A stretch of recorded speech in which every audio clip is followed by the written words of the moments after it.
Hi guys, welcome to another video, and in this video we're going to talk about tracking, the place where I take decisions from. If you want to know why Himanshu Agrawal is able to consult me while I'm not able to do vice versa, is because of only one thing: insights and tracking. I have more insights than you, I have more wisdom because I've done it longer time. If you do it more than me, you can give consulting to me and I would come to you for consulting. Secondly, I'm able to track and I'm able to make database decisions because I have the data. Most people don't track the data and that's where they suffer in their life. What we'll cover in this, we'll cover why a tracker is needed, things to keep in mind, how to create a tracker template, and abbreviations. So why a tracker? The reason you need a tracker is because it is fast, reliable, and testing based. You can take fast decisions with this. You can rely on this data. Lastly, you can do testing because on this data. Right? That's why it's fast, reliable, and testing based.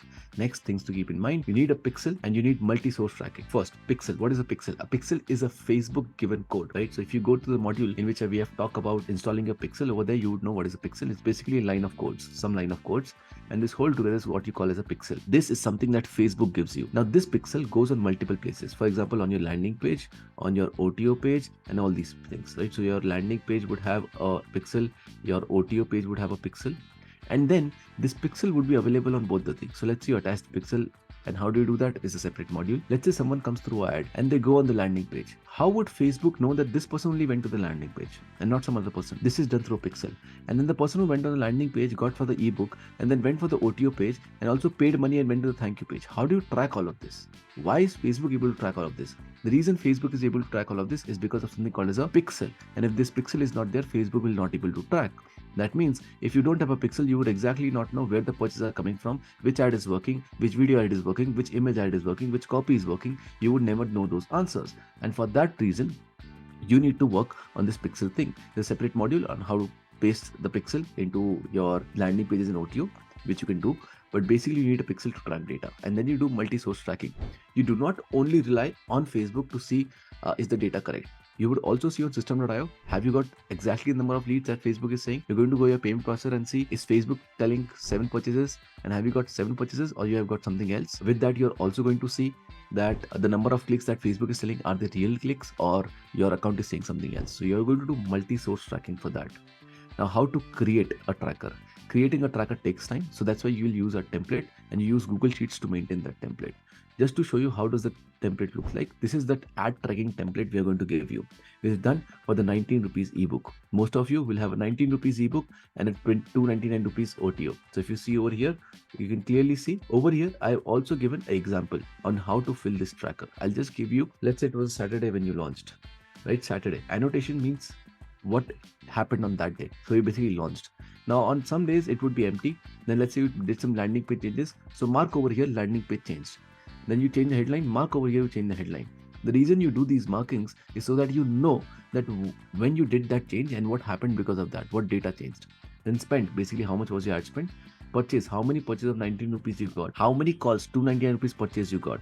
This you will see from a payment processor, this you will see from a payment processor. This Facebook will tell. This is automatically calculated. I don't know why this is not working right now, but this is a formula that you have put over here. Basically, it would multiply 25 into 19 and then multiply 299 into 5. Whatever the answer is, you will write over here. Then cost per purchase, basically spend divide by purchase. How you spent 1000 rupees and you got 25 purchase. That means to get one purchase, you spend 40 rupees. P&L, that means profit and loss.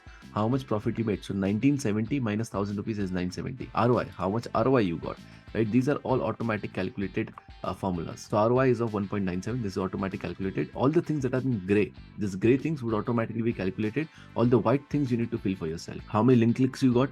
You're going to see this from Bitly or any other tool, which will tell you how many clicks you got.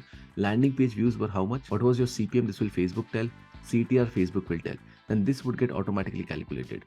Now you'll put over here how many calls you took, how many calls were closed, right? How many calls you took, how many calls were closed, and how much cash was collected. 20,000 cash was collected. CPC is cost per click, cost of LPV is cost of landing page view, OBC to LPV is number of people who clicked on the link to the number of people who reached on the landing page, LPCR is 20%, OTOCR is 20%. How does that calculate it? Simply click on this 20% column. The moment you click on this cell, you would see the formula over there. We have given this template for you to use it. We have added the template of the tracker, which I've shown you. Abbreviations of the tracker. Abbreviation means if you're not able to remember what was cost of LPV, simply come to abbreviations, and over here I've exactly given day, what is the meaning of day, annotation, what is this spend, what is this purchase, OTO, amount revenue, what is the formula I have used, everything I mentioned over here, so that when you're confused, simply come to the sheet next to it and see what does that mean. You can understand what does this whole template means. What I want from you is to start building your tracker, right? Practice this, read and analyze data, understand how it works, fill data of 2-3 days and see how it works. See what can you change to get what result. And you read and analyze data because of this. Your homework is to make your tracker and start practicing reading data for yourself. Start running ads, you will see some data and start analyzing what can I improve, what can I not improve. And I hope this was crazy to you and you were mind blown with this whole picture. What I want you to do is comment down what strategy you're going to use, what parts of this video you're going to use, share this with a friend, and lastly, click on the subscribe button because more value like this is coming your way and you don't want to miss it out.